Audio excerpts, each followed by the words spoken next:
பெண்களுக்கு வந்து இந்த ரமலான் மாதத்துல மாதவிடாய் ஏற்பட்டால் ஒரு மன வருத்தம் இருக்கவே செய்யுது. நோன்பு பிடிக்க முடியல, தொழ முடியல, நம்மளோட அமல்கள்ல ஏதோ ஒண்ணு குறையுது அப்படிங்கிற மாதிரி ஏதோ ஒரு மன வருத்தம் இருந்துட்டே இருக்கு. Yes, this is the first thing that we have to believe. It is from Allah's side. அது வந்து அல்லாஹ்ட விருப்பம், அல்லாஹ்ட பொருத்தம்.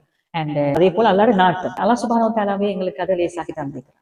அதே போல அல்லாவே எங்களுக்கு ரெஸ்ட் எடுக்கக்கூடிய அந்த காலத்தை தந்திக்கிறாங்க. இப்போ அல்லாவே அதுக்கு அவ்வளோ இம்பார்ட்டன்ட் கொடுத்து நீங்க ரெஸ்ட் ஒன்று எடுத்துட்டு அதுக்கு பிறகு நீங்க வந்து நோம்பு கலாச்சேங்கன்ற இதை சந்தர்ப்பத்தையும் எங்களுக்கு தந்திக்கிறான். Because he knows what is important, right? And எங்களோட ஹெல்த் இம்பார்ட்டன்ட். இதெல்லாம் ரப்புக்கு தெரியும். ரப்பு தான் எங்களே படிச்சான். அப்படி இருக்கல மன கவலை இருக்கும் யாருக்கும் தான். எல்லாரும் மாசம் சேர்ந்து நோம்பு பிடிக்கிறோம். ஒரு டைம்ல இப்படி ஆகல கொஞ்சம் கவலை இருக்கும் தான். ஆனால் அதை விட அல்லாஹ் சுப்ஹானஹு வ தஆலா இறக்கமான எங்களை விட அல்லாஹ்க்கு பல சைடுகள் தெரியும்.